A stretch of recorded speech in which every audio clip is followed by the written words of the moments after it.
Welcome back, everybody, to episode 11 of the ATL Baseball Podcast. I'm your host, Michael Shepard.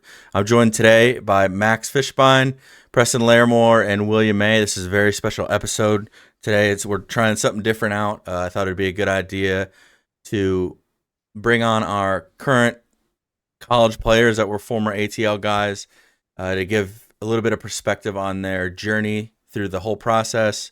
Maybe what they would have done differently, what they would have known ahead of time, and maybe a little feedback for us at ATL on how we could have better helped them along the way, or maybe we did everything great. I have no idea. So I did not prep those guys and tell them they had to say anything specific today. I told them, as I do with most of the other coaches, that it's just a player and a coach having a conversation about baseball, recruiting, and all that. So before we get going today, I just want to shout out our sponsor, lineupcards.com. They design, print, custom 4-part lineup cards. They'll also do 11x7 dugout cards for all baseball and softball teams. All you have to do is visit lineupcards.com. You submit your team info with your logo. They'll print you out a roster on that if you want. And they also do send out a proof and change anything that you guys need changed on that. So without further ado, I'm going to pass it over to our three guys. Max, why don't you start? Introduce yourself a little bit and a little bit about where you're at. I'm Max Fishbein. I graduated in 2022 from Drudels High School. Played at ATL for 2-3 years, and now I'm at Denison University. It's about 15 miles east of Ohio State in Ohio. It's a Division III high academic school, competes for a national championship, and I'm an infielder there. I'll graduate in 2026, and looking forward to another good 3 years there. I'm Preston Laramore. I graduated from Marist High School in 2022. I'm a sophomore pitcher and middle infielder at Washington and Lee University, small D3 school, about an hour west of Charlottesville, in the middle of Virginia. Graduating in 2026. Looking forward to this season. I'm William May. I graduated from Westminster in 2022. I'm a sophomore at Rhodes College, which is in pretty much in the middle of Memphis, Tennessee. I'm a right-handed pitcher, and that's about it. All right, guys. So this is the first time that we've had obviously non-college coaches on or a pro guy. We had Kyle Farmer on, but it's also the first time that we're having more than one guest on. So you guys are the guinea pigs on that. We'll see how that goes with talking over each other and whatnot. But I know you guys already met with our 16-year-old team, which is now our 17-year-old team last winter. And, some of the questions that we'll ask today will be some of the stuff that they asked too. But I know that our current 16U team and our 15U team and the younger guys will probably have the same questions moving forward. So, Max, I'll start with you. You're in a little bit of a unique situation in terms of you went to Denison with somebody that you already knew. Obviously, you're there with Jack Steele. You guys graduated at the same year. You both played ATL together. How do you think that has changed your experience? Or maybe it didn't change at all. Was it a little bit easier because you went to college with someone you knew to start?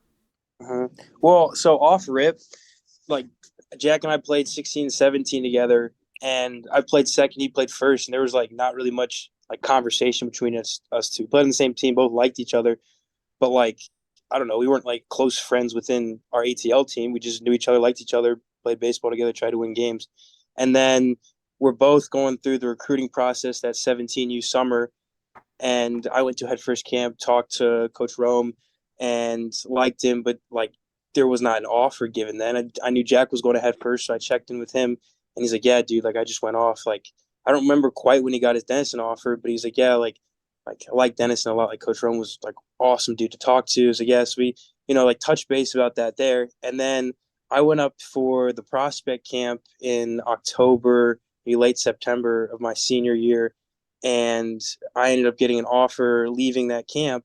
And I was, I think, the first person in my class to commit. And then Jack texted me following, I don't know, 2, 3 weeks later, asking about like, what I thought about the campus and, um, what I like thought about the guys there and the coaches. And he enjoyed it as well when he went up for his visit. And then I committed, and Jack's like, yeah, I think I'm going to come too. And I was like, oh, perfect. So then I had a roommate. We weren't necessarily friends going in, but now, we're in the same friend group. We hang out every day.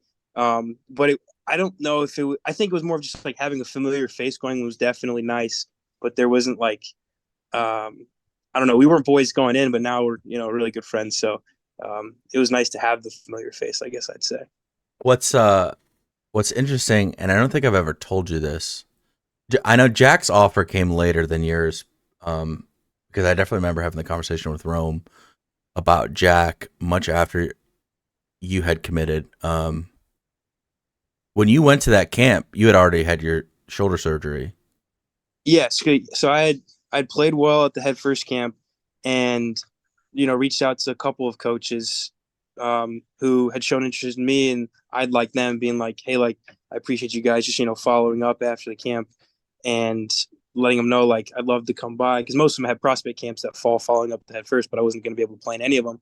And then Rome still showed interest anyway, and I was like, oh, like, like, let me go see like what's going on here if he's still interested in me, knowing that I'm not going to be able to play showing up in a sling to the camp. So You said you got an offer leaving that camp. I got a phone call.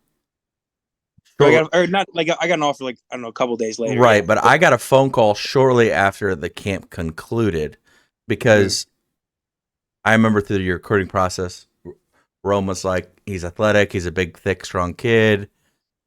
I don't know where he'll fit in defensively, but we need to see him at camp. And I'm like, well, he's going to have shoulder surgery. It's yada, yada, yada. And it was kind of like they had to make their decision without seeing you again.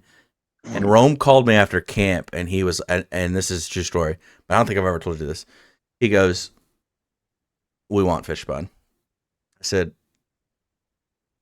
why? You haven't seen him play again, like you said you wanted to. Like, what? Why are you calling me after camp immediately? Like, did you have a bad camp? Like, were there not many kids there that were good? Whatever. He goes, that kid couldn't do a single baseball activity all day long, and he was the most engaged kid there. We told him, like, yeah, stick around for a couple innings, yada, yada, yada. He stayed the whole day, and he just meshed with all the guys that were at camp, all the guys that were on our current team at camp, and he was like, Deegan was astounded that Max was just happy to be there and loved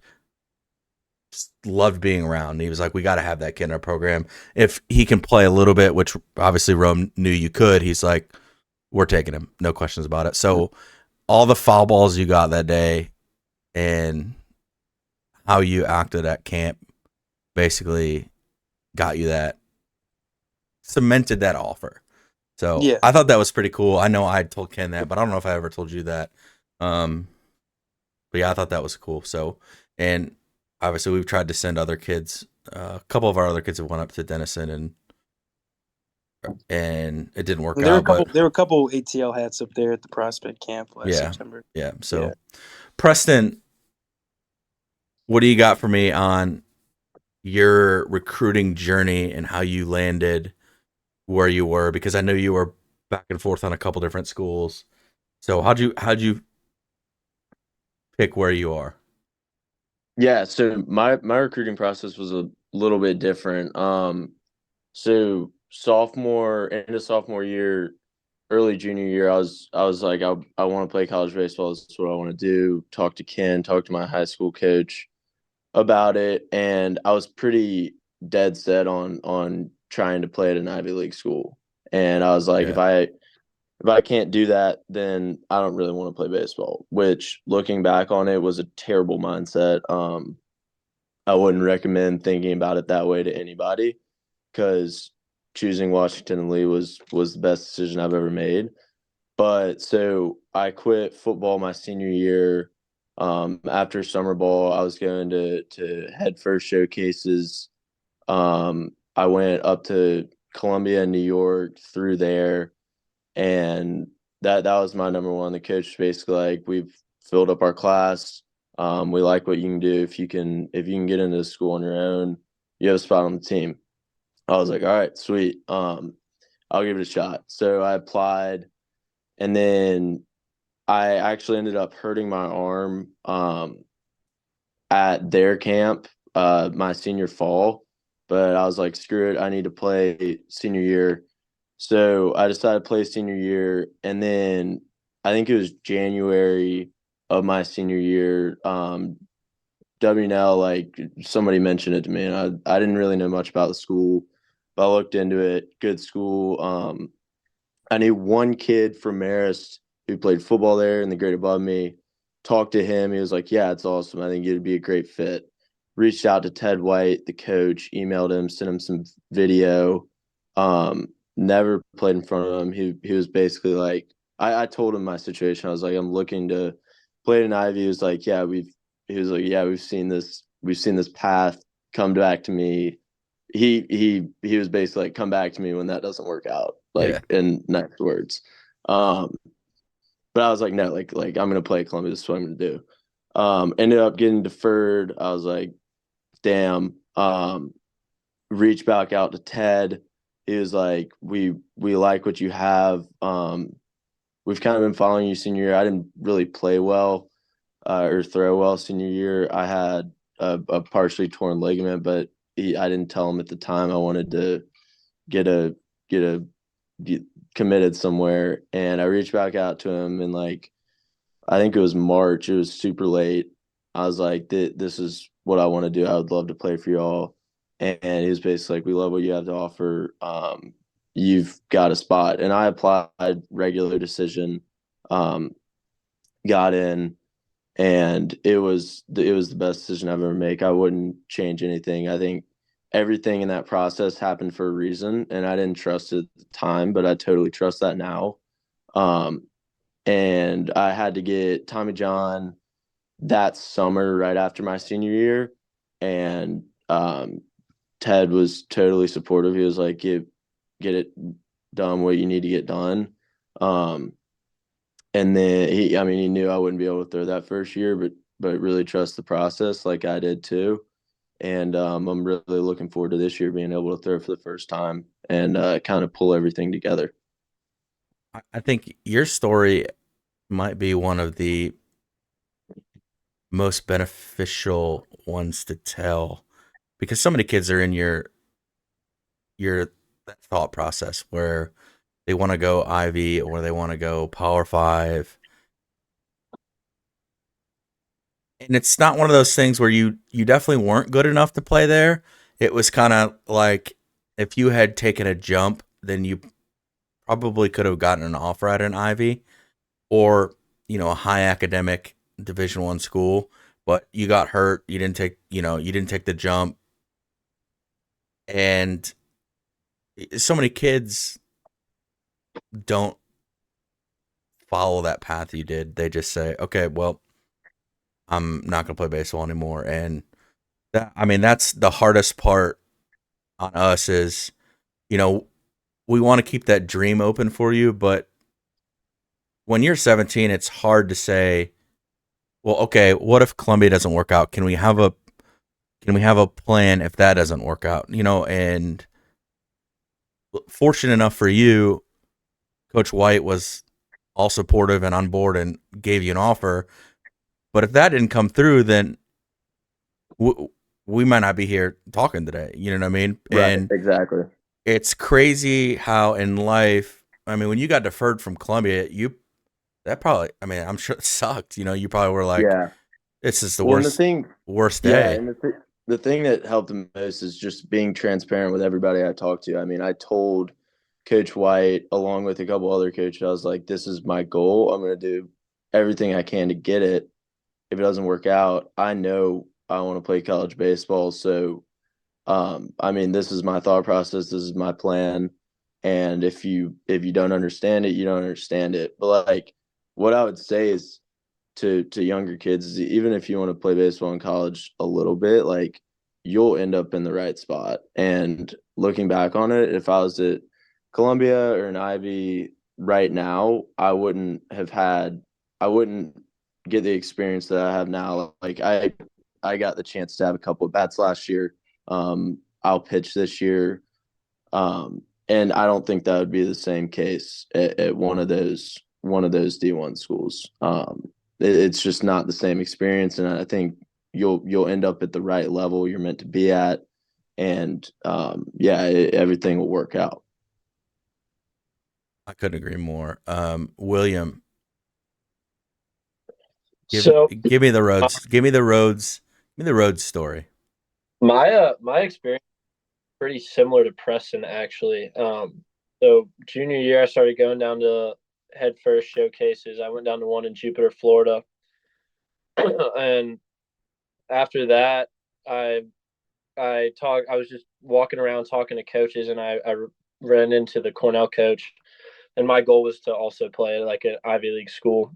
And then started talking to Cornell, got back, he followed up, and I ended up going on an official visit up to Cornell, and kind of had the same conversation where their class was full because the D1 start going early, but if I got in, then I'd have a spot on the team. And then I ended up I applied early decision to Cornell and got deferred. Um, and when that happened, I was kind of sitting there right before my senior year school ball started. Like, I don't know where I'm going to go. And at that point, I had, I think, three D3 offers. I had Bates, Swarthmore, and Pomona. And I visited those schools, really didn't like any of them. Didn't really like where they were, the cities that they were in. Just didn't really get along with the guys on the team that well. And then so I was kind of lost. I didn't really know what I was going to do. And there's a lot of Westminster guys at Rhodes, whether it's like lacrosse or football or baseball. And so one of my best friends, who was a grade above me, still plays on the Rhodes baseball team. And I was thrown with him before he went back to school in January that year. Who is it? Sam Flynn. Okay. And I was thrown with him, and he was like, if you have like a YouTube video that's up, send it to me, and I'll send it to one of the coaches. And so I gave him the link to a YouTube video that I had posted for just like highlights of a game, and he sent it to the coaches, and one thing led to another, and the next thing I know, I was up visiting him and going on a visit for Rhodes, and it kind of just turned out that it was the perfect, not too far, not too close to home. Like the guys a lot, like the coaches. I saw a good opportunity for playing time, and I knew I like being different or throwing different. At least like I would have kind of a different advantage to get some innings at least my freshman year, and that ended up happening. It was like Preston said, like it ended up being the perfect choice, even though in the moment it didn't really seem like it. Did you feel a little bit like you were settling? Yeah, I did. I really at first I really did feel like I was settling. I felt like I should have been somewhere better, but I also feel like I had people around me, especially at ATL, that were always trying to let me know where my real, I guess, like placement would be, like where I should really have my eyes set instead of something that was probably out of my reach. And now that like I kind of understand that and looking back, I wouldn't really want to be anywhere else. Did you, and this is a self-reflection question, through the first 10 episodes, a lot of coaches have mentioned, like through the maturing process for all three of you, one of the things that you kind of learn how to do as you get older and you go through all this is you learn how to like self-reflect or look back and see what you did wrong, what you did right, where you need to improve, whatnot. William, they got, and also the side note, they've got you on the roster as Will. Yeah, I know. I've only ever heard Ken call you William. Well, I've always been either called May, Willie, or William. I've never really been called Will, but they put me down as Will on the roster last year, and then when I started to travel, he asked me if I'd rather be called Will or William, and I said I've always been called William, and he responded to that text with, "All right, Will, congrats, you're on the travel roster." So, Were you on the travel roster right away? yeah, I was. Um, I've actually Ken. I don't even know if Ken's ever called you just by your first name. It's always William May. It's never just William. It's just always William May. But anyways, back to my original question. What I want to ask: Did you? There's no right or wrong answer here. Your first fall at Rhodes, did you kind of walk in like I'm too good to be here, or did you have like I'm better than these kids? Did you, you know what I mean? Like, did you have kind of that Yeah. attitude at I've first? always thought of myself as I try to be confident and not cocky. Because like initially I think we had 19 fifth years last year. So when I walked in there and we started our fall scrimmages, I was going up against a bunch of 23 and 24-year-olds. So Right. in no way was I like, I'm just going to shut these kids down. But I think you do, like, even when you're first stepping into a new team or at the college level, no matter what level, you do have to kind of take a deep breath, at least if you're stepping in the box or on the mound, and kind of be like, okay, like there is a reason I'm here. I do deserve to be here. Can any of And you guys kind of like go back to your freshman year and think about, do you know what I mean when I ask, like, when kids come in and they think because it's D3, like, I'm just going to come in and start, and they get kind of that rude awakening where they're like, oh, everybody here is good. Yeah, I mean, without a doubt, I couldn't play the fall my freshman year after surgery, but I I had that idea in the back of my mind. But after watching the first couple practices, I was immediately like the idea was gone in my head. It was solidified that like this is real competition. I mean, college baseball is college baseball wherever you go. There's only a small percentage of kids that go play in college, and like you're not going to see a lineup that falls off at 7, 8, 9. I mean, everybody's there for a reason. Everybody's there to play, and everybody's talented. Um, Even the at kids that that, point, even the kids that aren't like super athletes at the Division 3 level, they're playing because they bring maturity, and yeah, they may have like 3 above average tools and 2 just average tools, but their baseball IQ is really good, or they don't get themselves out at the plate. I mean, they bring something where it's not just like, all right, if I don't walk this kid, I'm gonna be good. yeah. I mean, everybody brings something, and the pitchers too. I mean, you're not going to see a kid that comes in and walks 6 guys in a row like you would see in travel ball sometimes. Like everything's competitive. Most of the games are close. I mean, it's the next level for a reason. And I think most people realize that right when they arrive within the first couple practices. Max, you actually, your team went the furthest, Denison. Mhm. You guys made regional finals. We did for You, last 2 years in a row. yeah, you were Yeah. there last year as a 3 years in a row. freshman. You started the Elam game. You were in the lineup. Were I you did. not? Yeah, I was in the Elam game and then the final as well. Yeah. Yeah. Why don't you? What kind of in the regionals? And you can even and you guys will all get a chance to go. Just give your 2 cents on it. Give a quick synopsis of what you're seeing at the plate. Like when you're, what Yeah. kind of velo, what kind of off speed pitches? What are you seeing? Well, once you get into playoff baseball and especially into the regional, and the one thing we noticed so clearly is everybody's physical. Like even at the Division 3 level, there are dudes that are bigger and stronger and faster than you could imagine. And then you get into, the best of, a top 15 team bullpen, and it's a guy who's high eights, low nines with 3-pitch mix. And so, you hear about that, as a midweek guy at Division I level, and then it's like, wait a minute, like there are 3 guys in the Baldwin Wallace bullpen that are about to roll out mid-90s, and then we come out 2 days later and they throw like 4 or 5 straight guys who are mid to high eights with 3-pitch mix. They're all pounding the zone, that hold on runners well, and so once you get into the playoff baseball, you really see like that there are dudes at every level, dudes that are physical, dudes that throw strikes, dudes that throw strikes hard, and that have a bunch of different ways they can get you out. Like you guys aren't. I don't think any of you guys are seeing. And maybe in a midweek game against the worst couple teams in your schedule, maybe you see below 80.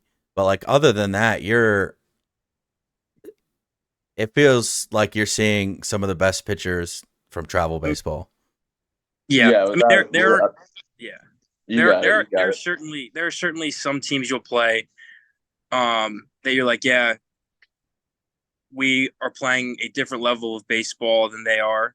Right. Or you'll face an arm that it doesn't go very well for them, and you question whether or not they should have even been rolled out against you. And then, you'll come out the very next day and you'll be like, how did a Division I team miss out on this guy? And it's like, oh, he developed, he found 2 miles an hour and 15 pounds his freshman year of college, and here he is. So, you definitely find that balance sometimes. But Preston, what are your weekend starters? What are they throwing velocity wise? Our weekend starters last year, righty, who's upper 80s, he would touch a 9. He was probably sitting 7, 8. And then another guy was lefty, who's a little bit softer, could spot it anywhere. He was probably low to mid 80s, 4 or 5. But I just wanted to add on to that, like being in the ODAC, we were in a conference with Lynchburg who won it last year, and every weekend, whether it's Lynchburg, Randolph-Macon, Roanoke, we both of their guys for the doubleheaders would be around 90 to low 90s with at least 2 pitches, a hard breaking ball, and it was kind of eye-opening to me. I was not expecting that at this level, but it's tough. You're usually in a low-scoring game with those types of teams, and at that point, everything matters. Mistakes are just mistakes are zoomed in on, and yeah, it's definitely a level up. William, what? All 3 of you guys are at very good schools, very competitive schools, in very good conferences. Like,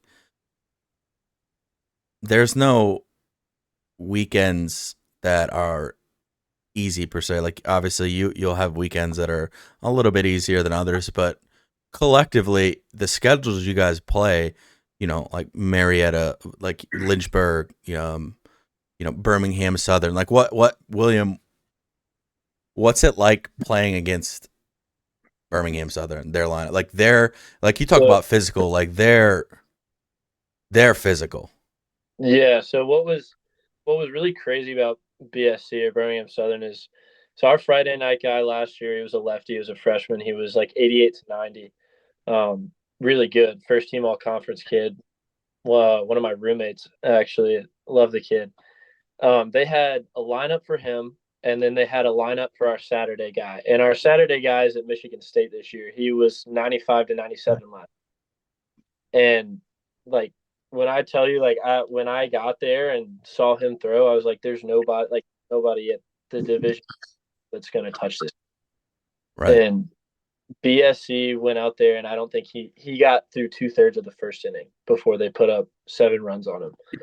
He was sitting 96. And that just like goes to show, like, yeah, BSC didn't win it last year, but they had the longest winning streak in all of NCAA with like 27 games, and they were number 1 in the country for a good part of that season.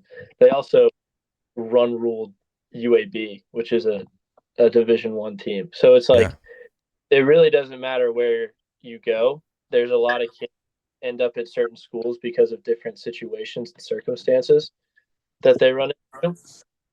But like, anywhere you go, there's going to be dogs, and that's kind of like where I kind of figured out like, okay, maybe this isn't like the worst option. Maybe D1 isn't that much far and away better. Well, you pitched a lot too. Like I was just looking at your stat. I mean, I pulled up everybody's stats just to see.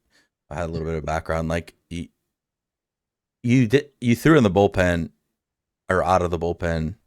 You threw 25 innings. Like that's or 26.2 for a freshman, dude. That's really great, you know. And Max starting your last 2 games of the year in regionals, like, dude, for a freshman, it's hard to do. Like that's you don't see that very often. Like so that's just a testament to you guys, your work ethic and kind of your love of the game. Because if you don't love it, there's no reason to go play college baseball, right? Like you guys spend so much time on it, practicing, lifting, working out, and all that. If you didn't love baseball, why would you play? You know, because you got to skip out on some things as an athlete that kids that don't play sports don't have to skip out on. You know what I mean? Like it's a balance. So William, if you'd have taken that 1 1/3 innings against Hendricks out, your stat line would be disgusting. Yeah, I had a What happened that day? Yeah, and I remember looking at that halfway through. What happened that day?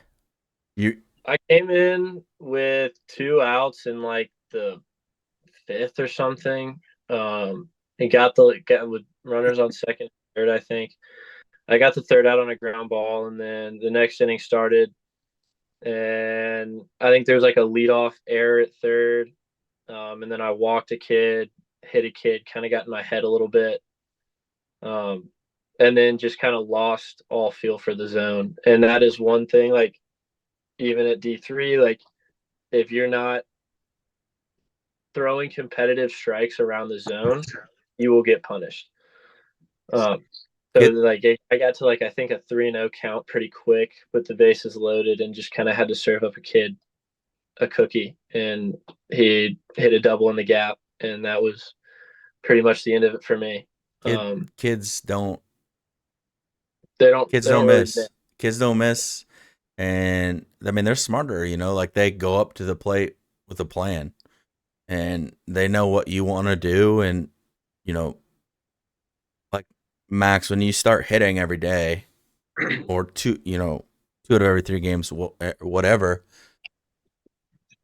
coaches are going to start getting a scouting report on you, and they're going to know based on what your swing looks like and based on the stats and the spray charts they have, they're going to know where to pitch you. And then it's, is Max good enough to make adjustments, or are his holes too glaring that he can't overcome the other team trying to exploit those holes? That's the tough part about college baseball, and at D3 level, D2, D1, all of them, is guys are smart, you know, and all the guys that you're playing with and against love baseball. They love their craft. They study it. So that's always the interesting part of when you start playing more, is when guys get that scouting report on you. The same thing, William, with you, like on the mound, like they're going to know your out pitch. They're going to know where you like to throw, you know, they're going to hunt pitches, and it's like, are you good enough to make an adjustment and get guys out when they know what's coming? I mean, that's the tough part about college baseball. But that's what it's fun. I mean, that's what makes it fun. So anyways, we have on the group text, we've got eight kids on there, from ATL program that are currently in school. I'm proud, and I feel like we did a good enough job to say all of the freshmen going to be sophomores. You guys are all still at the same schools, right? Nobody transferred. As a former college coach, that means a lot to me because we talk so much about like fit and finding the right fit for you guys. And it's specifically with William and Max, like I had a close relationship with both schools and both coaches at your schools. So I was happy knowing I could send you guys there, and even if you weren't gonna play right away or however long you were there, you were gonna have a good experience, and those coaches were gonna care about you, and you were gonna develop on and off the field. Now Preston is a little bit different story. Like I didn't have a background with Coach White, just whatever it was when me and him talked about you. And kind of what you are as a baseball player and who you are as a human. So that was more of a little bit up in the air, but all of our guys ended up staying at the schools. Part of that, I think, is the head first camps you guys talked about. I've been specifically with your guys' group ever since ATL formed. I was just hammering it home like, guys, go to head first. Guys, go to head first. I've worked these camps. I've recruited these camps. They do such a great job. And I still to this day, I tell kids, look, you're going to go if you don't have an offer that you like, by the end of the summer going into junior year, that head first camp, we have to go. Mm-hmm. I think that would be like, I know one thing you talked about was like us giving you feedback on what you guys could do better. And it's less about what you individually could do in selling head first, because you sell the shit out of it, or you sell it a lot. You're okay. And like you're always like from the very beginning of like you asking me like what I'm interested in schools, you were talking about like head first. If you can get like all of your coaches speaking the same language, in that like if a kid asks them or a kid mentions like, oh, I just emailed this coach or I just heard about this coach, or them just like having like head first is one of the first things they turn to and suggesting that to their kids, I think that would be like huge, because it's less about like walking away from head first with 7, 8, 9 offers. It's walking away from head first with 7, 8, 9, 10 connections with coaches who you email them. Now they know your face. Now they know you're a good kid. Now they know that you're willing to, come up and shake their hand, that you can play ball, you can play in front of 50, 60 coaches. So like if you can get, all of your coaches from the, 15 to 17 level all speaking the same language, and that like how important head first is, and just like building a network of coaches, I think that would definitely be a big thing.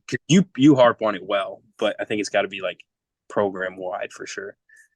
Yeah, I think another thing to go along with that, like at the head first camps, is letting these kids know that like nobody's going to advocate for you like yourself. So like don't be afraid to go up and talk to these coaches when you get there. Like that's just something you have to do. That's what they're looking for. Like that's what they want you to do. Go up and ask like, hey, what do you think I could have done better there? What did you think about this and that? Like, what are you looking for in somebody that's my kind of like player type? Like I know that was probably the first question I always ask, being somebody who throws differently. Like, do you look for those guys? Like, what do you look for in those guys? What would you like to see out of me in like the next inning that I throw or something like that? But like being able to walk up to a coach, and I get it's like scary or nerve wracking, like, but being able to do that just shows that you're more mature than every other kid out there on that field. And I feel like that was like a big aspect of like my process or how my mindset going through it. I say to guys all the time, I run a lot of camps for a couple different companies. And when we have a camp meeting or, before the camp starts, I tell the kids like, hey, this is your recruiting process. This is your camp. Own it. These coaches, like your guys' coaching staffs, they're normal dudes. Yeah. Like they're just normal baseball guys. They, except Rob Schreier, they all like to joke around. They like to have a good time. Like they want to cut up. Like, and when you're going through that recruiting process, they want to get to know you. They want to get to know you as a person on and off the field, because they've got to spend how many hours with you, And like you said, William, that if you can go up and be personable with them and reach out to them and say, just have a conversation with them, that goes a long way, And they've got to ride the bus with you guys however many hours throughout the school year. You know, like all that time is spent. It's so much easier to recruit a kid that's likable and that has a good personality that you know is going to fit well with your team, because that part is just taken care of and checked off. They don't have to worry about that. Speaking of not having to worry about it, academics. How how many hours a week do you guys spend outside of class, outside of practice, studying, doing homework? Like what do you think? A lot. Um, I don't know. Like you in the time management part, which I'm sure we'll get into a little bit more. Like there's some days where like you can allocate 0 hours because you have practice, and then Hmm. maybe like a doubleheader scrimmage. I mean, I'm talking about like fall ball, but in the spring it's a totally different time allocation. But in the fall, like it could be like a lift and a doubleheader scrimmage, and then like you're really tired, and so you can shut it down because you know that like tomorrow you only have a lift, and so you can allocate 5-6 hours. But it's definitely an unbelievable amount of hours each week. The spring is a different monster in that you don't quite have the same luxury of, well, tomorrow I have off, or well, tomorrow I only have a lift, or I only have like a 5 innings like practice or whatever happens to be, because you're always going to have the bus rides, the double headers to 9 inning games, to having the extensive practices of spring ball. So in the spring, I bet. I mean, I've only had one spring where I didn't play quite as much, so allocating time was a little easier because I could focus up on the bus because there was less game to think about. But I would say it's definitely like 2 hours a day plus or minus one. That would kind of be my range I'd give it. Yeah, I would add on to that. I'd say at least an hour a day. Um, and I think the biggest thing is just managing your time and being proactive with your planning. At WNL as freshmen, every year our coach makes us do a 158, which is basically a plan of your week down to the hour, actually down to the half hour, because there's 158 hours in the week. And that freaking sucked at the time. It was right when we got to school, and we had to do the whole year, fall and spring. But it really helped, and it really showed you how much time you actually have in the week, whether you feel that way or not. And if you're productive with your time and you're proactive with your planning, you can get everything you need to get done. The spring's definitely a lot tougher, and it's not easy to focus on a bus, but if you got to do it, you got to do it. I would try to get everything done before the bus ride, so I could either sleep at 7 in the morning wherever we're going, or just hang out. But sometimes you got to do it on the way there or the way back. Fall's not as tough because you only have a limited amount of fall ball that you can do from the NCAA. But yeah, I'd say about an hour or two a day. It's tough. Yeah. I think the biggest thing for me was talking to older guys that, might have the same major as me or went through the same classes, and figuring out what they did, and then kind of finding my own like way to make that work.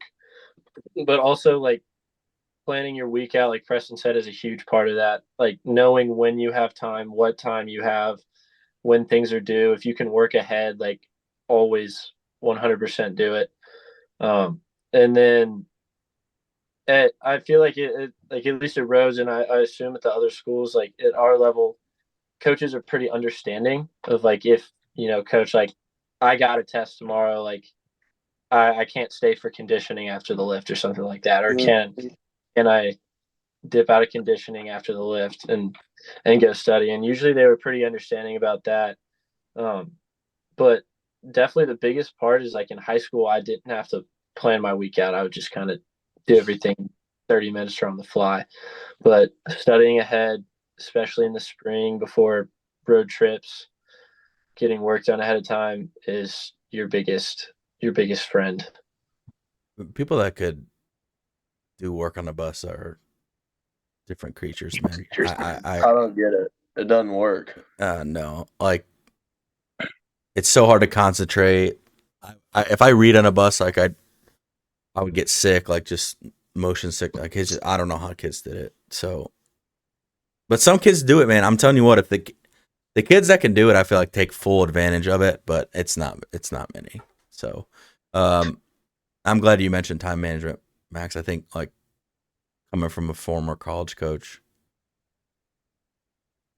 I would say time management is probably the hardest thing for kids to figure out.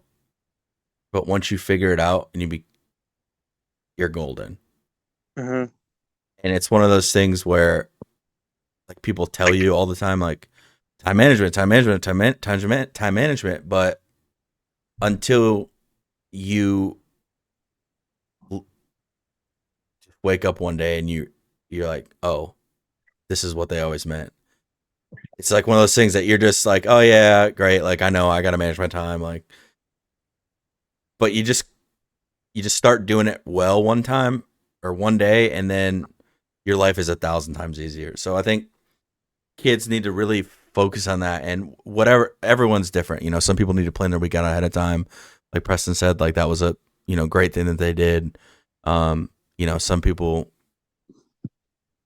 do it on a bus, but I think going into it knowing that it's harder, probably harder than high school, just because you have all the hours in class, plus you have your lifts, plus you have practices, and then when you think you're supposed to be studying, you got tarp duty.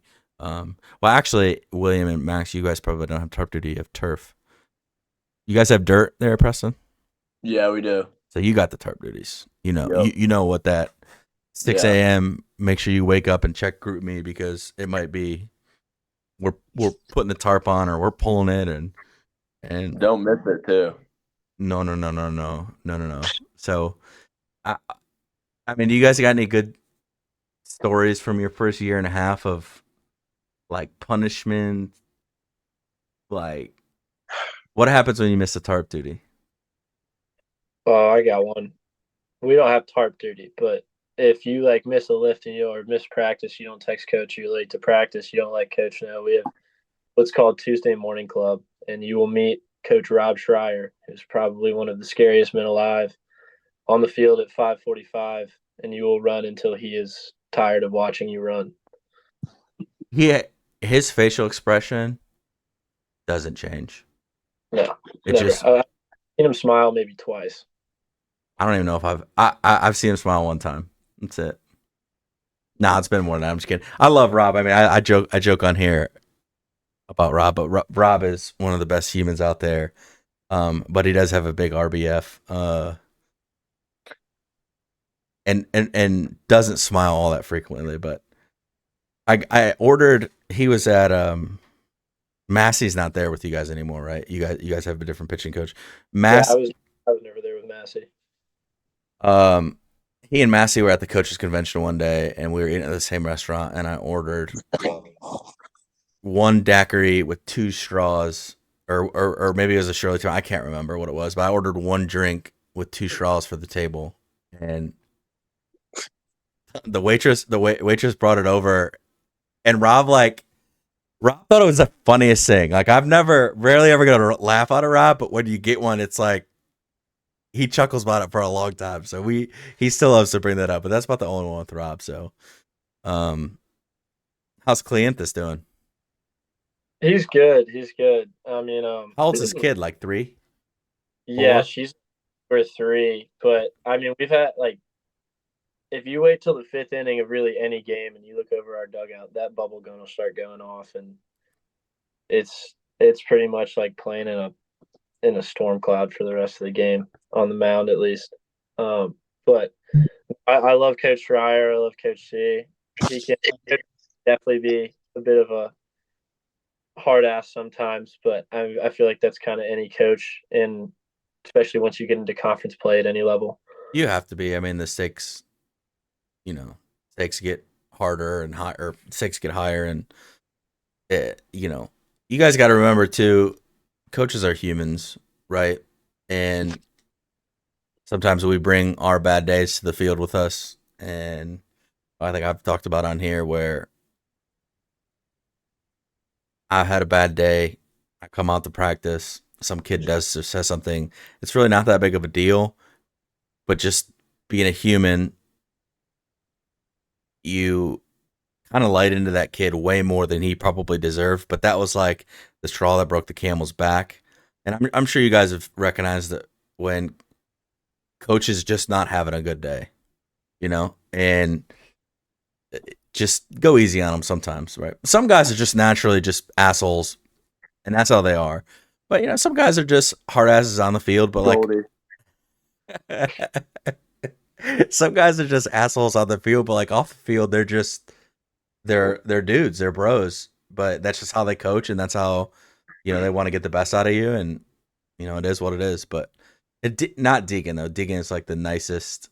Yeah, he's about as good dude as good dudes get. Yeah, I mean, I always heard all the good things about Deegan, and you're always skeptical, like, what's the catch? What's the kicker? Yeah, no, But like, I don't still trying to figure it out. I don't know if I not will. with Deegan. I mean, No, I'd say the toughest part about him is like he's so like quick on his feet to like chirp you, like not actually mean to you, but chirping. You can't send him back 'cause you're like, yeah, that was good. Like I got nothing to say. Yeah, like it's just like he's just so quick with it. It's just like, oh, I coach. yeah. I Sorry. mean, all you can say is like, yeah, you're right, coach. I Yeah, messed it up. and he's probably right too. That's the thing. Yeah.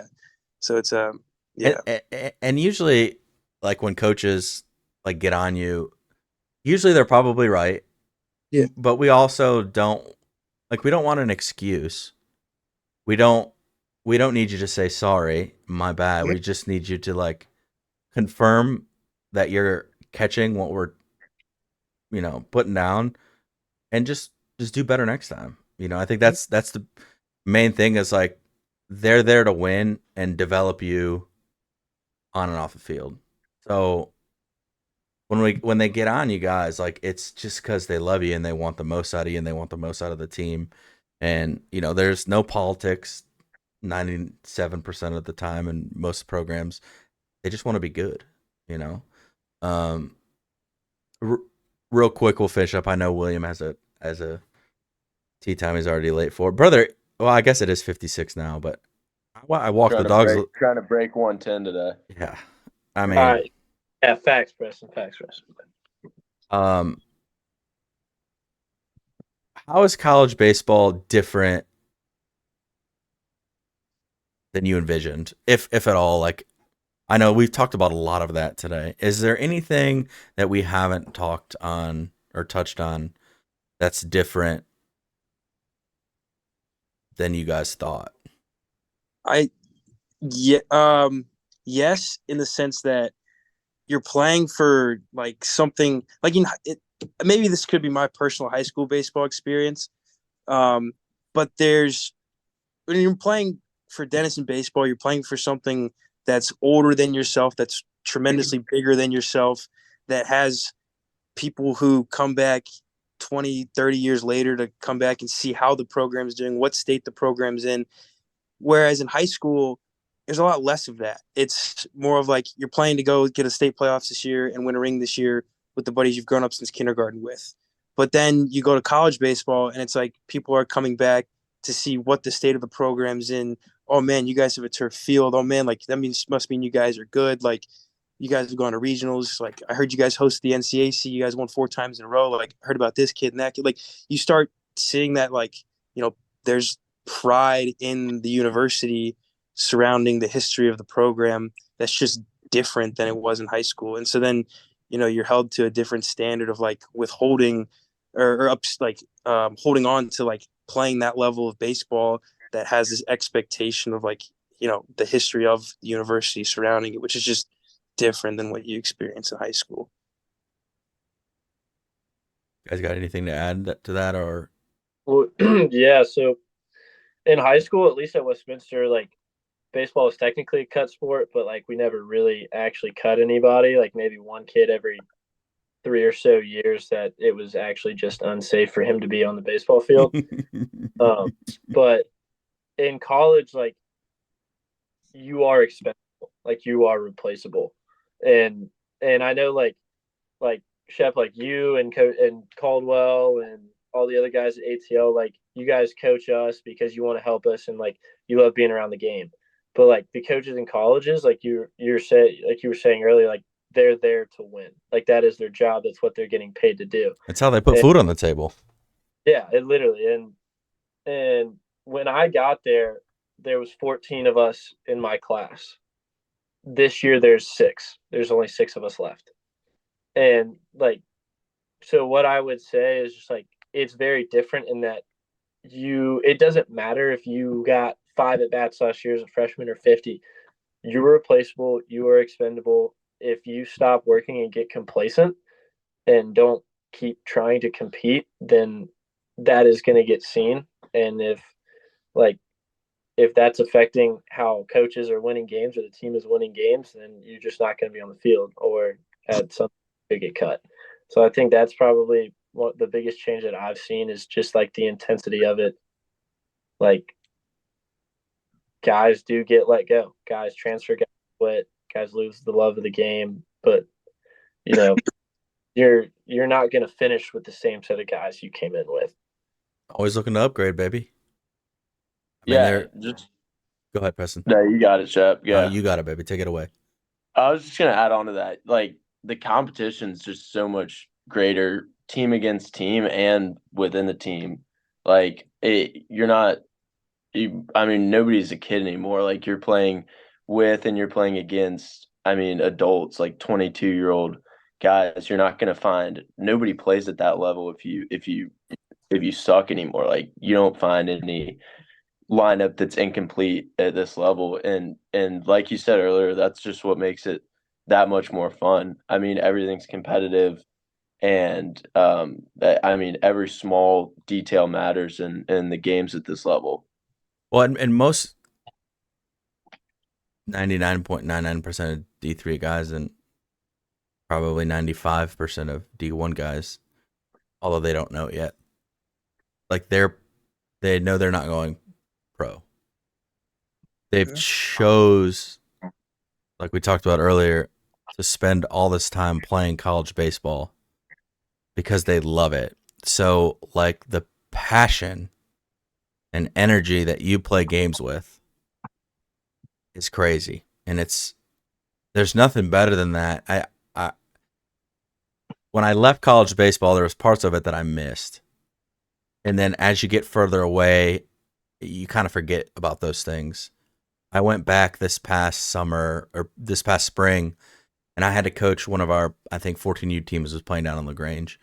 And my buddy, I got a couple of buddies that coach at LaGrange, and they were playing Huntington for the winner of that weekend was going to have a higher seed in the tournament. I think there was something on the line in this game. I show up in the 5th inning, and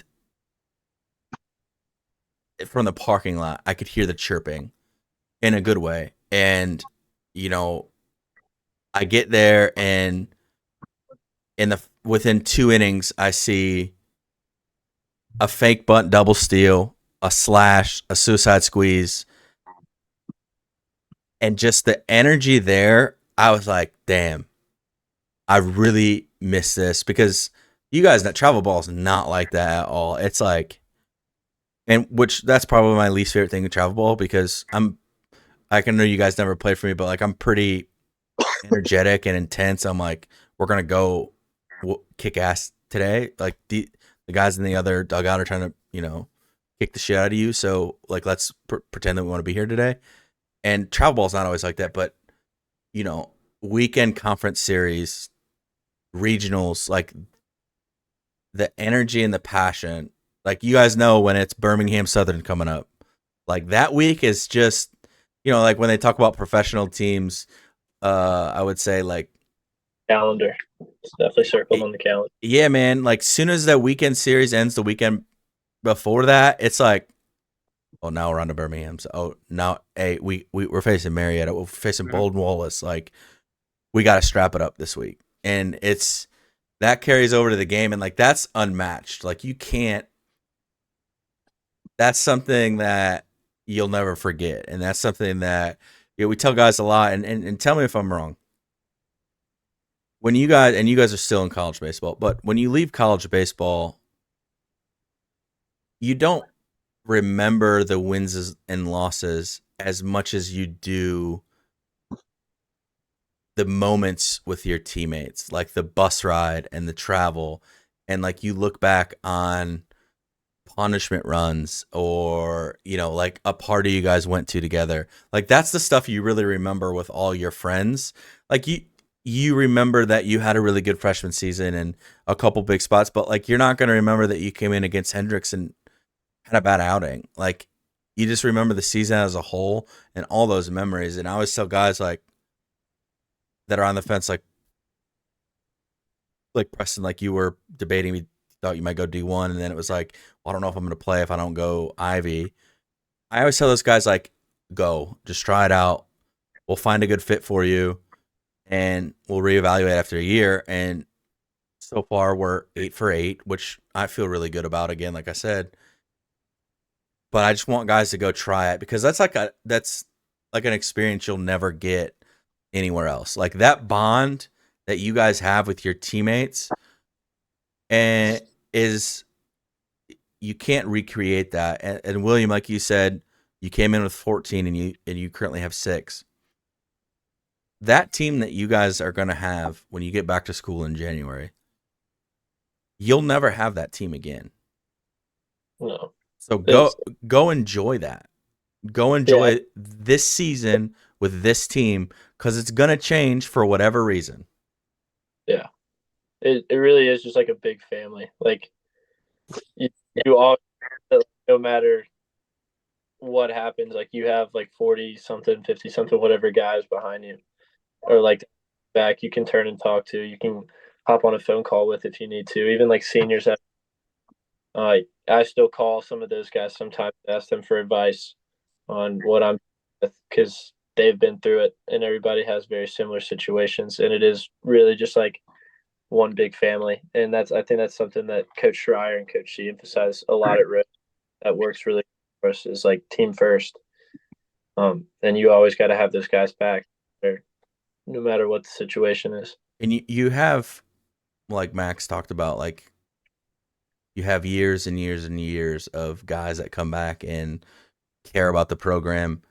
You guys have a different bond now and a place in history with the current guys on your team, but also like Denison grads. Like if there's a job you want, Max, and there's a Denison connection there, and that guy played baseball, he may not personally know you, but he knows Deegan, and he knows what kind of person you are if you played for Deegan for 4 years, and you're able to lean on, hey, Diggs, can you call this guy and see if they got an opening? And same way with Rose, Preston, same way with you. Like you guys now have this family that you may not even know most of them, but they went to the same schools and they played in the same program and they played on that same field and they lifted the same weights as you guys.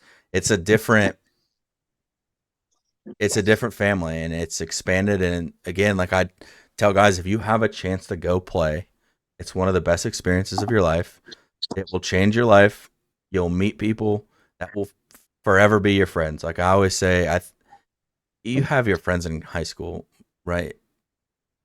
But the guys you're friends with in college, because of how much time you spend with them, is just a completely different friendship. So, finishing up, anything you guys would have done differently, 14 to 17. You can go quick. Yeah. We talked about it before we kind of started, but we mentioned how like everybody gets after it or thinks they're getting after it in the weight room. I thought I was getting after it, and in no way really was I. So I would say like really besides the physical aspect, grades are a lot more important than you think, and you are yourself's biggest advocate. Don't be afraid to talk to coaches. That's what they're looking for. And you guys can kind of tie this in with if you've got advice, what piece of advice would you have for a kid that's currently in our program? So if you guys got anything else on that. I would say just on that point about like school is that, like, don't make school a reason you can't play baseball. Like, let school just be something that a coach, like, obviously Columbia and Cornell are different. Like, that's a different level of, like, school. But generally speaking, don't let school be a reason a coach is like, hold, I'm going to have to, like, work with admissions to get you in. Right. Let school be something where a coach is like, perfect, like, you got the grades to get in. Now I've got to see if you can play baseball, which is way more controllable. Because if a coach is saying, sorry, hey guys. Well, if you've got bad grades your junior year, you can only do so much to turn them around. Right, that's true. But and so then you move on from that. But if a coach is saying that, like the grades work for me, I need you to get 2 more miles per hour in your fastball. That's something that's a little more tangible, and you can work on that. So just having the grades, something that there's no question around them, is definitely the way to go. Right. You saying, what I like to say a lot is, like, let your academics open doors for you, not close them. Right. Preston, what kind of words of wisdom do you got? I think the guys summed it up very well. I would say on the weight room aspect, get in the weight room as early as you can, but know what you're doing. Don't just go in there and mess around. Talk to older people. Get advice on what will actually help you. And then on the recruiting side, I think people underestimate the importance of relationships and going to talk to these coaches and building that strong bond, whether that be on the phone or in person at showcases. I think that's just as important as showing them your skill set, if not more important, because like you said earlier, like, it's a family. You're spending so much time with these guys, and they want to like you, and they want to be able to trust you, and they want to be able to be around you for the whole day, in the fall and the spring. And I think having a strong relationship with a bunch of coaches, because they talk too, like, coaches talk to each other, whether they be in the same conference or different level. I think that's really important to build your personal persona like that, and get these coaches to like you more. Perfect. Guys, I think that's all I got for today, unless you guys have anything that you want to add. But I appreciate you coming down. I can't express, as a program, how proud of you guys we are. Preston, you went there and you didn't play for a whole year because you got surgery. I can't tell you how many guys in the back of your coach's head with your whole process and then getting surgery, he probably said, this kid will probably never play for us. Like, he'll be here for, half a semester and he'll hate it and, or not be able to play, whatever. But you stuck it out. You developed those relationships and you went back for a second year. And now you're going to get a chance to go out and show out. And, you other 2 guys, you, again, like I said before, you're freshmen playing meaningful innings in really good programs. So, I know Ken loves you guys, and Ken has always been super proud.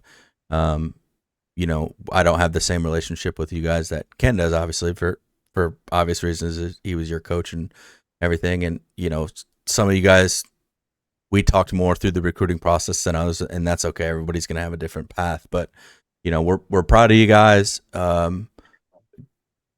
Make sure you send me your addresses at school, and send me your t-shirt and short size, and we might have a little care package for you guys coming up with some baseball stuff. So other than that, boys, I appreciate it. Thank you so much for coming on. If you haven't liked, subscribed, shared our YouTube accounts, I'm cutting that. Hold on. Thank you, everybody who tuned in today. I thank you, William, Preston, and Max. If you haven't, please subscribe and like our YouTube. You can also find the audio version of these podcasts on Spotify and Apple. Again, thanks. Shout out to our sponsor, lineupcards.com. Until next week, peace.